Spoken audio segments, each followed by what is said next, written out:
dear friends. We join together this morning to remember and to celebrate the life of one who filled our world with his love, his goodness, his intelligence, his spirit, and his extraordinary example. In humility and gratitude, we turn to the wisdom of our tradition for guidance, for comfort, and for understanding. Throughout the centuries, whenever our people felt lost, confused, sad, they would turn to the Psalms, the poetry of faith, for comfort and for guidance and for strength. One of their favorites was Psalm 121. Esa'inai el hehari me'ayin yavo ezri. I lift my eyes to the mountains. What is the source of my help? My help comes from Adonai, creator of heaven and of earth. Esa'inai el heharim me'ayin yavo ezri. Esa'inai el heharim me'ayin yavo ezri. Ezri me'im Adonai osei shamayim v'aretz. Ezri me'im Adonai osei shamayim v'aretz. Esa'inai el heharim me'ayin yavo ezri.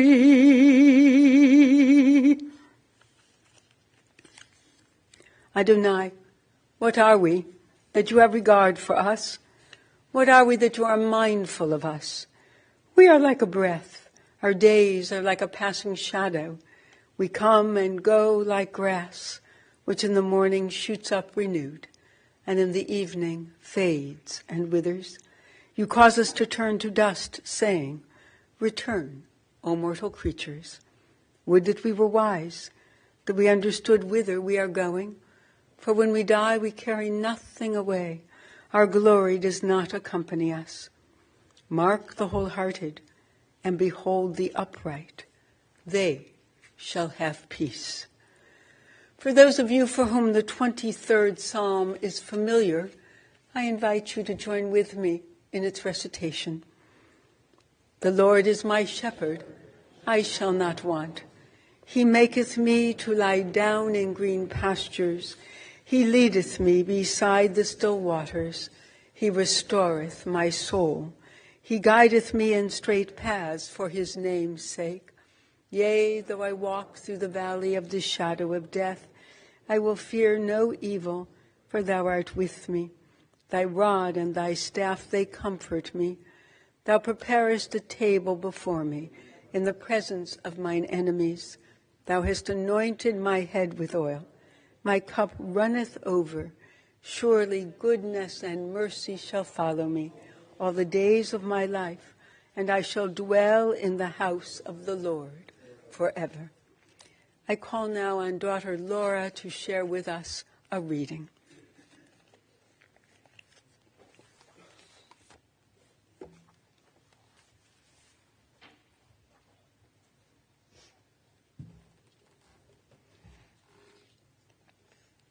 For anyone who knew my dad, he never missed an opportunity to learn or reflect. I read of a man who stood to speak at the funeral of a friend.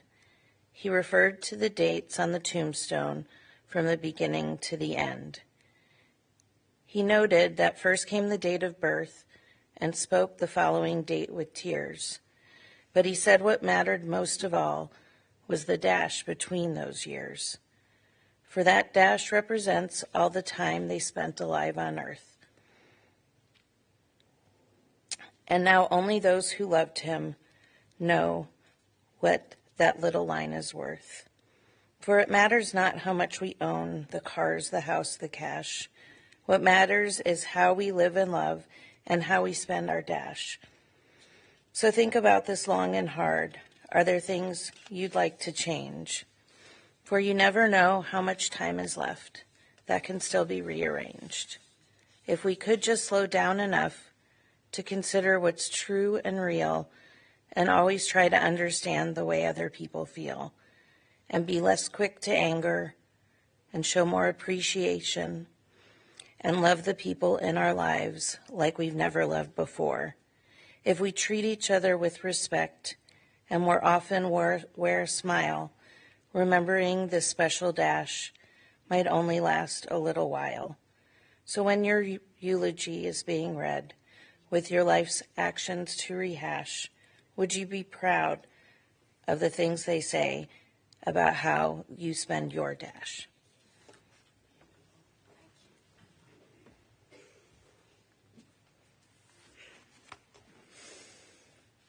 Thank you, Laura.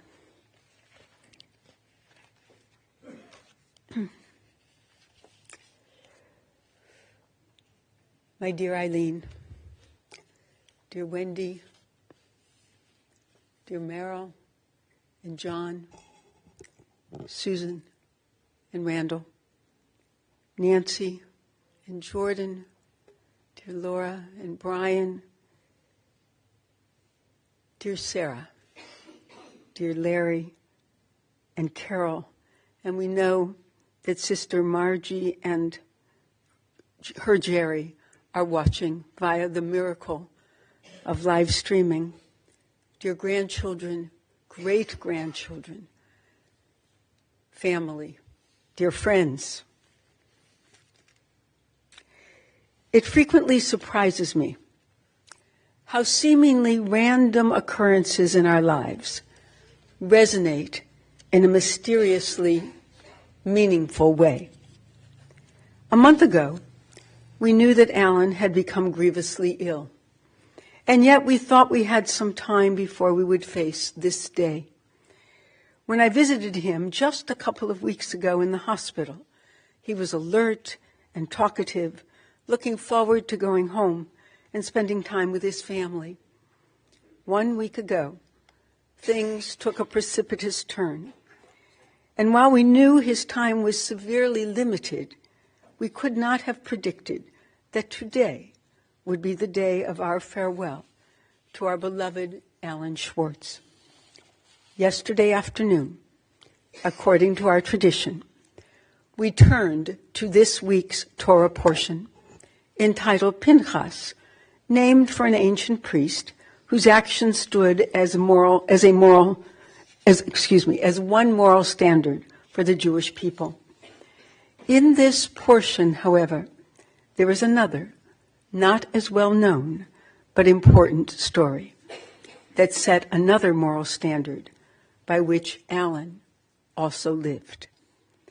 Long before Tevye the milkman introduced us to Anatevka, his wife Goldie, and his 5 daughters, a man by the name of Zelophehad. It doesn't exactly flow off the tongue, I understand that, but his name was Zelophehad, which means firstborn, actually. A person who left Egypt as part of the Exodus also had 5 daughters. We don't know very much about Zelophehad, as he died with a generation of slaves who perished in the wilderness. But we do know that he raised 5 intelligent, able, creative, productive, and forthright women. They were instrumental in changing ancient laws concerning and restricting women's inheritance rights. They set a standard of activism and empowerment that Allan and Eileen not only envisioned and championed, but that they actively encouraged in and modeled for their children. That we should be gathered for this sad purpose during the very week when the Torah itself seems to speak of Allan's life is, in my mind, living, mystical testimony to the nature of the man, his moral rectitude, and the legacy of love, imagination, creativity, intelligence, and sheer accomplishment he bequeaths to us. Like our ancestor Zelophehad, Allan flew a bit under the radar. He was a quiet but entirely observant man. He knew exactly what was going on around him, even in the midst of the tumult of a very busy 5-child household. On Saturday afternoons, he would sit in his favorite chair, reading a book, listening to the Metropolitan Opera, and be totally unfazed by the noise, the constant activity, the high spirits and exuberance of daughters, friends, family, neighbors who were constantly in and out of his house. But then, a busy household must have felt natural to him. He was born in St. Louis of second and third generation American-born parents, Ruth and Charles.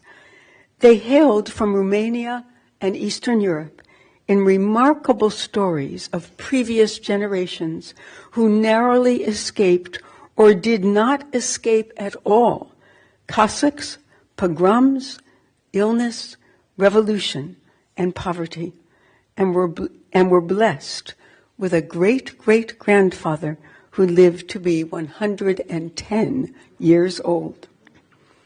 On the American side, Allan's immediate ancestors were as American as apple pie.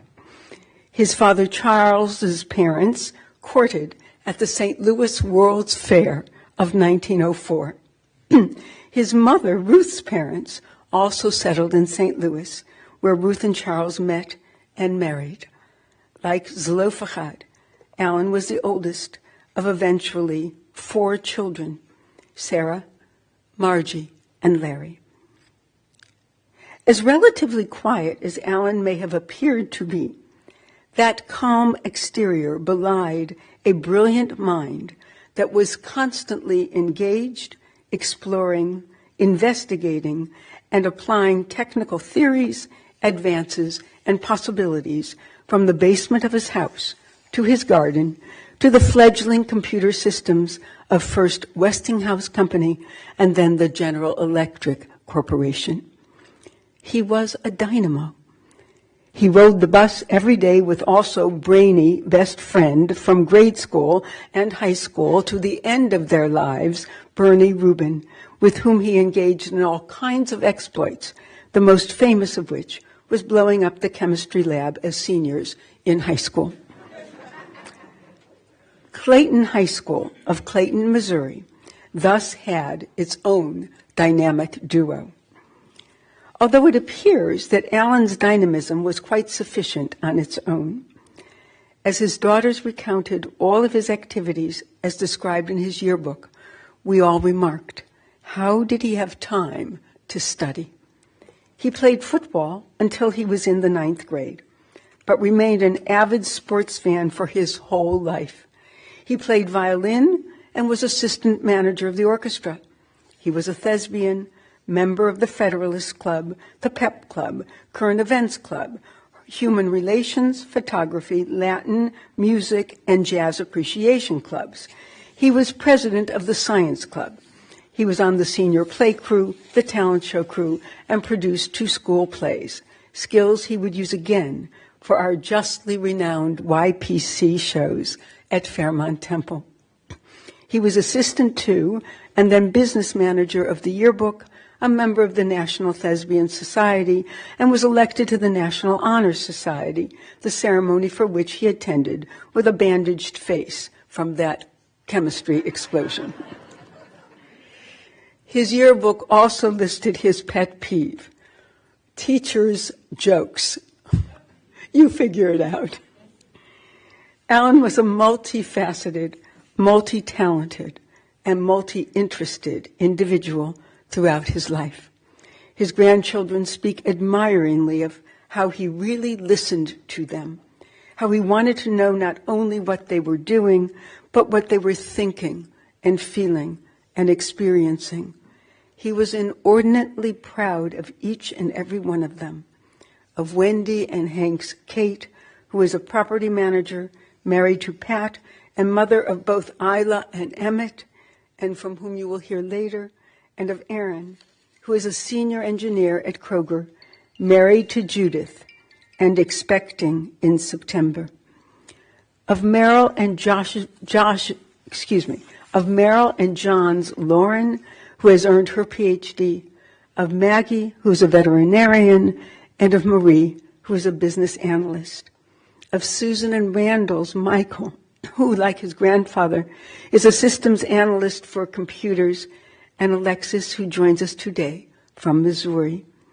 Nancy and Jordan's Charna, who is working for Jordan and working on a pilot animated TV series, and Elisa, who is a senior at the Tyler School of Art at Temple University through the STEAM program for jewelry, and just returned from an internship in Italy, as well as Laura and Brian's Becks, who will be a freshman at the New School, Parsons and Lang in a 5-year dual degree program, and Charlie, who will enter Miami University in mechanical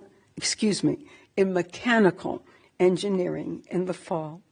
Both are here today as counselors from Camp Wise.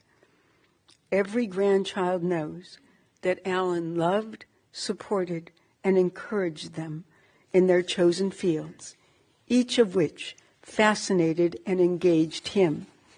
It could not have escaped him how much his own field of endeavor and interests affected and influenced them. He was a dynamic presence in their lives. For his part, Allan was accepted to both MIT and the neighborhood streetcar school, Washington University in St. Louis, what was referred to with a bit of black humor as Washout U, for all of the students who never made it through. Allan, of course, did, on his full scholarship in industrial engineering.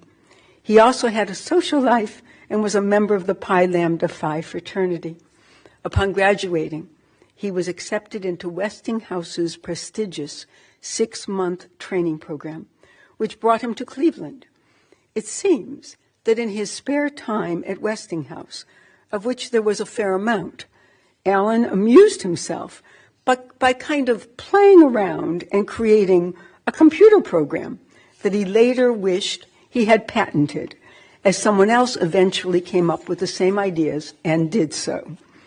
But that was Allan, flying under the radar, thinking that he was just having some fun and not interested in self-promotion or self-aggrandizement. When he wasn't off creating new approaches on his own, it turned out that the job was kind of boring. So he went over to the General Electric Company. These were the years of tremendous technological advancement, particularly in the fledgling computer industry, when computers, with a fraction of our current phones' capabilities, were as large as small rooms. Laura remembers playing with the old computer push cards instead of regular playing cards to build little structures, houses, and things that would be so easily knocked down.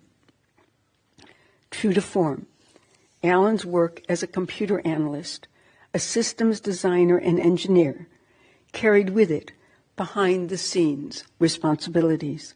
And when he came home, he rarely spoke about his work. In fact, upon arriving home, or right after dinner, when the kids washed the dishes with at least one annual water fight, he and Eileen had private one-on-one time. They would sit and chat in the living room with no children allowed, or they would go out for a walk, depending on the weather and the time of year. The stories of the Schwartz family household tend to be told in terms of themes and variations. All 5 daughters agree that Allan and Eileen were a well-organized couple, and that made for a stable, consistent, and mostly dependable household. Whereas Wendy and Meryl will affirm that dinner was always on the table, waiting for their father's return from work at 5:30. Nancy and Laura remember dinner at 6 o'clock every night. Susan frequently remembers both versions or just keeps her own counsel as to what exactly she does remember. A wise choice. There is a similar discussion regarding breakfast, and on cold days, a big pot of hot oatmeal, compliments of their father. Or there was cold cereal and a glass of juice. Some remember that if they weren't in the car when Allan had to leave, they found themselves walking to school. Laura had a different experience, unsurprisingly, as she was the youngest and the acknowledged whoops in the group. Whatever each one's personal variation might be, they all agree that while Allan didn't talk about his work, somewhat random manifestations of it kept appearing in their household, as they always had the most current electronic equipment. They had the first microwave, first color TV, cable TV, and home computer. He used to bring examples of computers and computer technology to Meryl's classroom and explain to the students what computers were and how they worked. When Eileen went back to school, he made sure she had an Apple II to work on, as he just didn't want to see her using that old manual typewriter. He had a workshop in the basement where he built things for the house. Nancy would join him there for blissful hours of helping and watching him create a record player and then a hi-fi system that the kids were not allowed to touch. When Laura became fascinated by playing Froggy at the arcade at Cedar Center, Allan wrote a computer program for her to play Frogger at home, but only if she used the vocabulary program he built for her, in a kind of pre-video game excursion into the future. We cannot know how Allan's forebear, Zelophehad, raised 5 independent, intelligent, resourceful, and forthright women in the ancient world. But as he was ahead of his time in his understanding and application of scientific, technological, and engineering principles, so was Allan, unencumbered by any outmoded, sexist notions of how women should be in the world. Before any of them could apply for a driver's license, he made sure that they could change all 4 tires on the car and change the oil. He loved his sports and shared his enthusiasm, especially for the Browns and the then Indians, with his daughters. Susan remembers how he would take each of them individually to one Browns game every season, where they would sit in his very high-up seats. There are, not surprisingly, variations on this memory. Meryl learned about golf by watching Johnny Miller on TV with her dad. Every Saturday afternoon, they watched the wide world of all the kids watched the wide world of sports with him before he went out for the evening with Eileen. Allan was a very present, involved, and supportive father, whether he was helping to create mechanically conceived Halloween costumes, taking them sledding at Kane Park, taking them all to their music lessons, starting with Wendy on the piano, or attending every sports event or game, program, concert, assembly, or graduation in which any of them was involved. He showed up with enthusiasm, enormous pride, unstinting support, even when he didn't agree with his children's choices. And he showed up with love above all. With the exception of an occasionally girls or Eileen, he rarely raised his voice, and very rarely became angry, with at least one notable exception. If he felt that any of his children was not living up to her potential, was not taking her responsibilities seriously, that evoked his ire. He believed in every one of them too much to see their gifts and their abilities squandered. The other side of that anger and disappointment was the enormous pride he felt in all of their accomplishments. One of the primary features of the story of Zelophehad's daughters, as told in this week's Torah portion, is that each of the 5 is named, which, given the patriarchal nature of the text, does not always happen.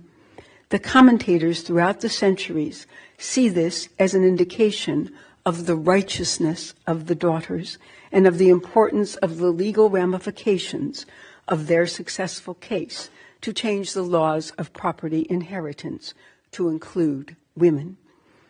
Allan's regard for his daughters was no less passionate, but he would often forget a name, call one by another's name, or have to go through the whole list to find the correct one. He was never at a loss, however, when recounting Wendy's stellar teaching career as a reading intervention specialist in the Cleveland Public Schools, or Meryl's courageous pivot to become a CPA at the age of 49 and partner with her husband John in the founding of their own company, or Susan's international career as chief accounting officer and vice president of Air Liquide, or Nancy's artistic creations that he could enjoy, especially in public Jewish spaces on the east side of Cleveland, and the Ohio Arts Council Heritage Award that she received for work in Judaica, keeping a skill set alive that would otherwise be lost, or Laura's key position as executive director of the Cleveland Heights Schools Foundation, Allan's pride and delight in his loved ones' accomplishments, and even more so in the human beings they are or are clearly becoming, is a theme that is repeated over and over again with many wonderful variations. Allan had the good fortune to see his children and their spouses, his grandchildren, some with their spouses or partners, and had the supreme privilege of knowing his great-grandchildren, Wendy's grandchildren, Isla and Emmett. And we wish a B'Sha'ah Tovah to Aaron and Judith this September. Just 5 years ago, on the occasion of his 85th birthday, Nancy created a wonderfully evocative video of photographs that illustrate Allan's life. It is filled with pictures of his family that he adored above all else. We see his parents, Ruth and Charles, his grandparents, his sister Sarah, eventually with her husband Milton, and various combinations of their children, Joel, David, Jonathan, and Daniel. We see his siblings, Margie and Larry. As the years go on, Margie married Jerry and brought Susan and Vicky into the family, and Larry found his Carol, and they had Stephen and Jeffrey. Allan maintained close ties with all of his family members and loved seeing every generation grow and create families, careers, and interests of their own. The video documents his friends as well. I recognized so many from Temple and loved seeing them, as this was the devoted, loyal, involved group that I met 44 years ago when I first came to Fairmont Temple. In one of the pictures, I spotted Sandy and Dick Friedman, Lois and Leo Jacobson, Al and Helen Dem, Lou and Jerry Bernard, Carol and Bert Laderman, Jack and Tootie Stewart, Phyllis and Ed Burles, Linda and Donald Rikus, as well as others in so many wonderful pictures. Allan was a kind, good, solid friend and a proud Reformed Jew, despite his Orthodox bar mitzvah in St. Louis. excuse me, he was a regular usher for our services, a president of our brotherhood. He did volunteer work and walkathons for UNICEF, for the eradication of hunger, for court community service, for University Heights. Both he and Eileen were models and examples of volunteerism, of giving back to their Jewish and secular communities. He especially enjoyed volunteering at the Crawford Auto Museum. He would go out to the shop in Macedonia to refurbish old cars and to rebuild old fire engines. Unlike Tevye of Fiddler on the Roof fame, another father of 5 daughters, Allan never bemoaned his fate or wished that he were a rich man. He knew that he was a rich man in everything that mattered. He also did not have to ask his wife, after 25 years, "Do you love me?" They met on a blind date, but it wasn't theirs. A bridge-playing friend asked Eileen to fix up a new guy in town so that they could have a foursome. Never having met him, Eileen fixed him up with a friend of hers. When she went home that night, Eileen told her mother, "I met the man I'm going to marry." For his part, Allan was greatly enamored of the skinny, intelligent girl who could carry on a conversation. When he quoted Shakespeare, she knew the source. He called her at 9:00 a.m. the next morning and was somewhat miffed that she was sleeping late on a Sunday morning. 3 weeks later, he asked her to marry him. A year and a half after that, during which he served for 6 months in the Army in the Critical Skills Program, on August 11th, 1957, they were married. For an all too brief 67 years, they were passionately in love.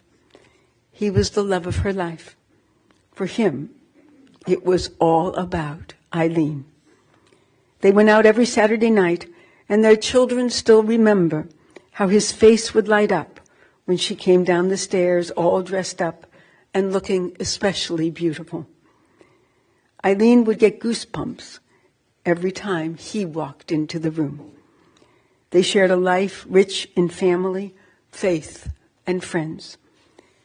Eileen was always grateful and impressed that he was entirely supportive of her when she went back to school for her teaching degree at Cleveland State University at 42 years old. They walked hand in hand through all their years together with strength, confidence, optimism, and joy because of their deep trust in, respect, and love for each other. Allan tended the largest garden in the neighborhood in his own farm-to-table initiative before it became the thing to do. And Eileen kept the house stocked with zucchini bread, ratatouille, fresh salads, and bottles of pickles. Allan actually went back to school in 1963 for his master's degree in engineering administration at Case, mostly because he wanted it.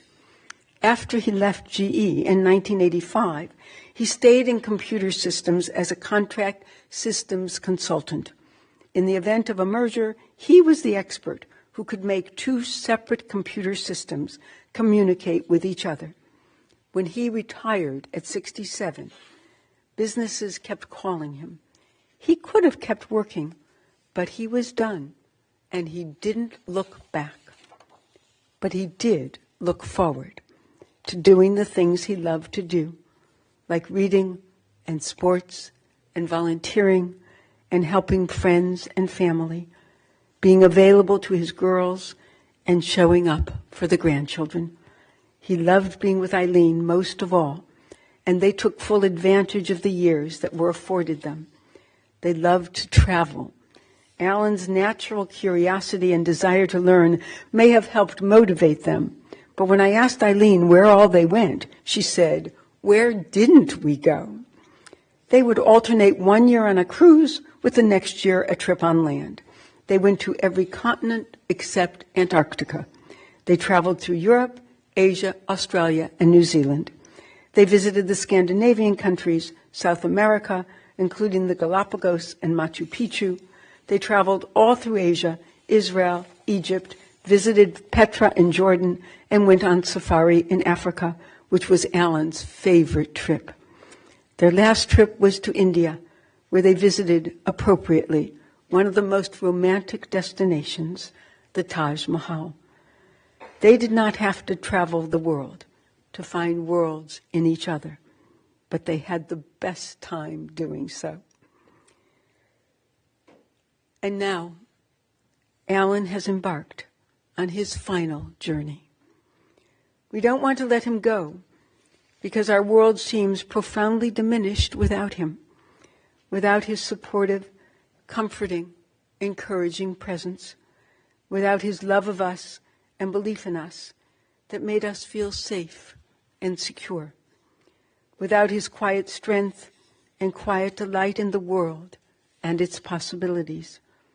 And yet we know that he would expect us to carry on, to live according to the values he taught us and that he embodied, values exemplified by ancient and even mythical heroes of our tradition, to live the lives he helped us create, to become the people he knew us to be, to use our gifts of mind and heart to enjoy, to explore, to improve the world around us. He left a sacred legacy of doing and caring and loving. May we, like the daughters of Zelophehad, be worthy of the inheritance he has left to us. Zichrono livracha. May his memory rest always as a blessing upon us. And we say, Amen.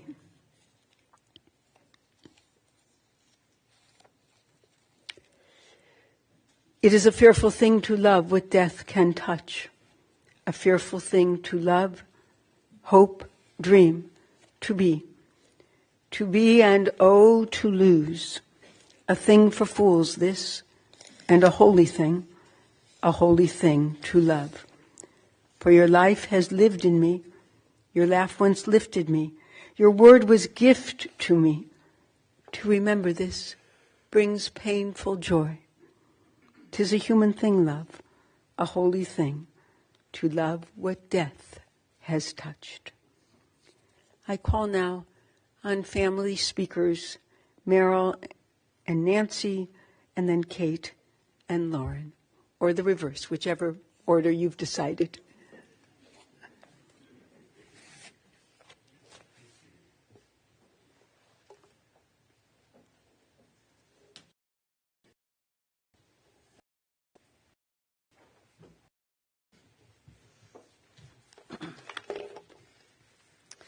Good morning.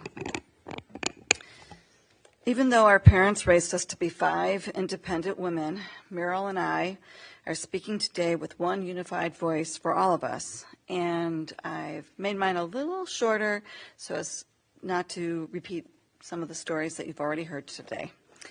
But before I begin, we would like to thank the Cleveland Clinic, Hillcrest Palliative and Hospice Care, Dad's primary caregivers Derwin Martin and Dr. Brian Wolowitz, for the thorough and compassionate care they gave to our dad. We are truly grateful to them both. Our dad was born into a loving and extended family in his home in St. Louis, Missouri. He was delivered by his Uncle Sam and lived with his parents, his grandfather, our Nana's youngest brother, and Nana's youngest brother, our great uncle Ralph, who was much younger. Once Dad's sister was born, Uncle Ralph decided to move out as he decided he didn't like the cry of babies. Dad was followed by Sarah, Margie, and Larry. Throughout all their lives, Dad never missed a family celebration, even after moving to Cleveland. Growing up, it was nothing for us to hop on into our station wagon, all of us, and drive to St. Louis, Chicago, or Atlanta. They were the best of times. As mentioned, Dad grew up in Clayton and had wonderful childhood memories. And in addition to his siblings and cousins, he went to overnight camp in rural Missouri with no indoor plumbing and a tarantula living under and sometimes in the tent. Ever practical, Dad explained to us that the tarantula kept the mice population down, so it was okay. Let's see. I'll skip that. And, okay, well, it's one cannot talk about our dad without talking about our mom. Their love was the love for the times. To quote Joan Crawford on Clark Gable and Carol Lombard, when Clark Gable married Carol Lombard, Joan said he was in love with her and he loved her. Those aren't the same things, And it's heaven if you can get the two things, passion and lasting love. And that is the relationship we grew up with. And if you are a friend of Dad's, you are a friend of Dad's for life. From elementary school days through the rest of his life, he could always be counted on, and we all learned from him the value of friendship. Religion was another part of Dad's life. He was named Avram Moshe Cohen after his grandfather and his grandfather before him. It is said that his grandfathers and uncles had a little disagreement at his bar mitzvah and fought over who the first aliyah was, since they were all Kohanim. This showed my dad how important religious was to the family and led him to 60 years of service to then Fairmont Temple as an usher, brotherhood member, and president, and Dad made sure all of us went through Temple High School. And through that, we also met our Temple family, who was another cousin family who we grew up with, which was such a blessing. One of Dad's greatest qualities was his ability to accept and embrace each of us for who we are. He never tried to change us. He may have asked us questions about what we were doing and our choices, but even when he did not agree with our choices, he supported us with them. If I repeat, I apologize. Dad, a brilliant engineer, was a man of few words, and he valued family overall. He was not a traditional dad girl, doing our hair, and hosting tea parties. That did not happen. He was a girl dad in the sense that he raised us to embrace our intelligence and the best version of ourselves. He was no nonsense, but gave us the room to make mistakes. And yes, a man of few words. In the middle of all the chaos in the family room on Milton Road, I'm sure many of you can picture him reading his papers or books, sitting in his chair, nobody could sit in it but him, even when he wasn't in the house, and glimpsing up and quietly saying, "Girls," and then the whole room went quiet. Dad gave us his work ethic. There were some things that were non-negotiable: family outings, music lessons, Sunday school through high school, changing the tires on the car from regular to snow tires, and learning how to drive stick shift. This was a rite of passage. And as Cantor Sager said, if you couldn't do this, you didn't get your license. We also had to mow the lawn and do small repairs around the house in addition to the tire change, and that taught us valuable lessons. We did not have to be dependent on anyone. We could get the job done just fine. Raising 5 active girls was not easy. While Mom clipped coupons, Dad drove a VW Bug, the best car ever, a Pinto, the worst car ever, and that was followed by a brown Toyota Corolla that lasted until it literally fell apart. But he gave that to us. Well, he still owned it.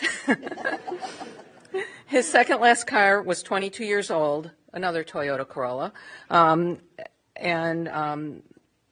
he finally got rid of it. He packed his lunch every day, but that doesn't mean that we didn't do things or have fun. We had family vacations to St. Louis, Chicago, Atlanta, Boston. We also went to Disneyland and Disney World, and we went to Israel. We had many summer vacations at state parks, followed by summers with dear friends and their families in Nags Head. We learned how to row, fish, and clean the fish, and have a great time without phones or television. We also had a great time when we were driving to St. Louis, and the luggage flew off the roof of the station wagon. Dad had to walk a mile back on the interstate, got the luggage, had to carry it back to the car, and then retie it before we could move on. We also had a breakdown in the middle of Indiana coming back from Chicago where the car had to be towed and we wouldn't all fit. They insisted that two of us ride in the tow truck, so Wendy and I got a nice adventure. In later years, he went parasailing, and it wasn't Dad who was terrified. And at 85, thanks to Susan and Randy, he was able to go ziplining in Colorado. Dad was an avid gardener, as Canner said, before farm to table was a thing. He also showed us the importance of giving to the community by action. He not only volunteered at Temple, he put his mind to work restoring fire engines and later volunteering for the county parole board. Friday nights included a mandatory family Shabbos dinner, with Dad leaving early to usher at Fairmount Temple. Saturdays were, we've talked about, where we had listened to Mahler, Rachmaninoff, and Bach, even though we weren't quite interested, but that was what was on. No one, and the operas, yes, no one dared change the music. At 4 o'clock, the channel changed to Wide World of Sports, where we learned about all the other sports. And then at 5 o'clock, he left to get ready for his date with Mom. He always got ready first, and we always remembered his Old Spice aftershave and the look he had for Mom when she came down ready for their date. As laid back as Saturday was, Sundays was filled with sports. This was after Sunday school, of course. If Dad wasn't at a Browns game, he was watching it on TV. We learned much about offense and defensive plays, and we could call penalties, usually better than the refs. It was a really special treat when he took each of us to a Browns game. As much as he loved football, his passion was with the Indians, now Guardians. As we got older and moved on with our own families, he and I still had a tradition. We went to a game every year since the early 90s. I was lucky enough to have one last game with Dad this past June. He stayed for the whole game. He ate a hot dog, and it was, sadly the Guardians actually lost that game, but that was a win for me. In all, Dad gave us the gift of a loving, caring man, one who valued and taught, prioritized family, a work ethic, and to Kumulan or making the world a better place. We already miss you, Dad. We'll take very good care of Mom. Thank you for being our dad. We love you.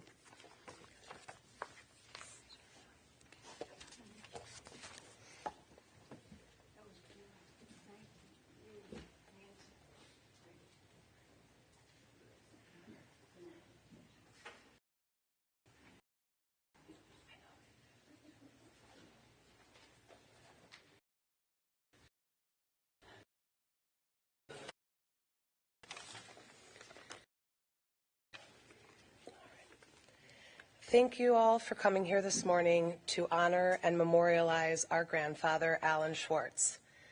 I am daughter number one daughter, Kate. This is daughter number two's number one daughter, Lauren. So if you've stuck with us this far and you can follow along on our numbering system, Pop-Pop, as us grandchildren called him, could be a man of few words. So in his honor, we're going to do our best to keep over a dozen grandkids and great-grandkids worth of memories and love as short as we can. The goal would be to have us out of here before Pop-Pop's team, the Guardians, play later this afternoon. It's at 1:40, so we'll... Probably not. We're trying. We're trying our best. When we reached out to our cousins for their thoughts about Pop-Pop, everyone had something different to share, because we all had a unique and equally special bond with him. Pop-Pop was a man of many facets, and he shared each of them with us, from his love of classical music to baseball. His presence was a constant in our lives, a reassuring figure who was always there at our wide variety of events, from cello and viola performances to graduations in the sun or the pouring rain. Pop-Pop was a voracious reader, devouring everything from popcorn fiction to statistical analyses, to the histories of great wooden ships.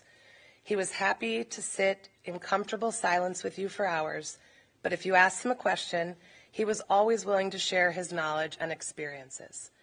His vast intellect was a treasure trove we could always tap into, and he made learning a shared adventure. we remember the joy in his eyes and the loud laughter as he zoomed down a zip line in Colorado, showing us that age is just a number when it comes to embracing life's thrills. We recall the pride in his voice when he showed off his meticulous repair job on a historic fire truck and the ear-to-ear grin he had when he started up a restored race car engine, teaching us the value of dedication and craftsmanship. His gardening advice, given so thoughtfully, reflected his nourishing spirit and deep connection to sharing his interests with everyone around him. It's also worth noting that many of us have yet to find a horseradish for Passover that comes anywhere close to what his was like. If a person can live on in the influence they've had on others, then Pop-Pop is a forest of memories, and that's just for us grandkids. He has touched so many people's lives, raising 5 strong, hard-headed women who carry on his legacy of common sense and wit, who in turn raised us, who we are in turn raising the next generation. His impact is evident in the resilience and humor he instilled in everyone in our family. Pop-Pop's love of life was a testament to the power of quiet strength and steadfast love. He showed us that being present is sometimes the greatest gift you can give, and he always showed up when invited, doing so with his characteristic humor and attentiveness. His stories and his wisdom are woven into the fabric of our lives, and we are eternally grateful for the time that we had with him. As we say goodbye, we take comfort in knowing that Pop-Pop's spirit will always be with us. His lessons, his laughter, and his love will continue to guide us all. We love you, Pop-Pop, and we will miss you more than words can say. Thank you for being the anchor to our family and our inspiration.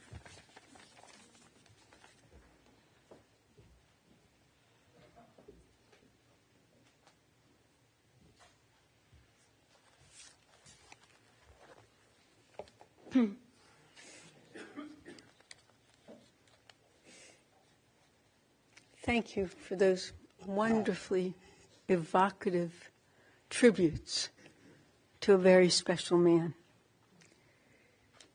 Oh God, you give us loved ones and make them the strength of our life, the light of our eyes. They depart and leave us bereft on a lonely way, but you are the living fountain from which our healing flows. To you the stricken look for comfort and the sorrow-laden for consolation. Oh God, we see life as through windows that open on eternity. We see that love endures and the soul endures, as you, O God, endure forever. We see that the years are more than grass that withers, more than flowers that fade. They weave a timeless pattern in a world that is the dwelling place of your love and glory. Please rise.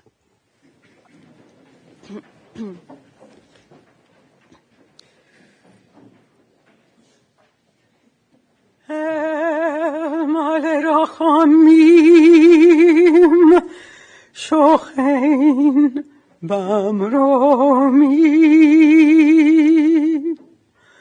המצאי מנוחה נכונה תחת כנפי השכינה אם קדושים וטהרים כזור רקיע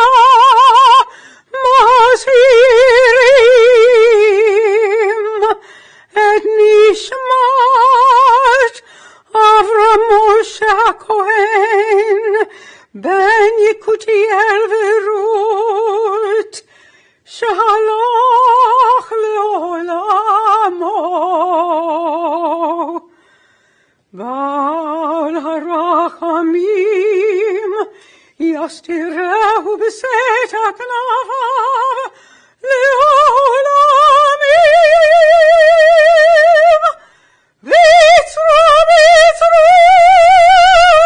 חיים את נשמתו אדוני ונחלתו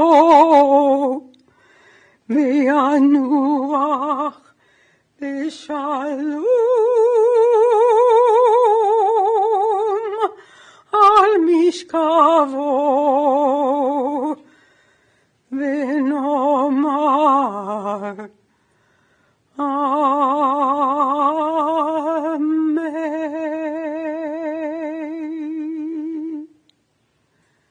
compassionate God, eternal Spirit of the universe, grant perfect rest in your comforting presence to Allan Schwartz, who has entered eternity. O God of mercy, let him find refuge in your eternal presence, and let his soul be bound up in the bond of everlasting life. God is his inheritance. May he rest in peace. And let us say, Amen.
God,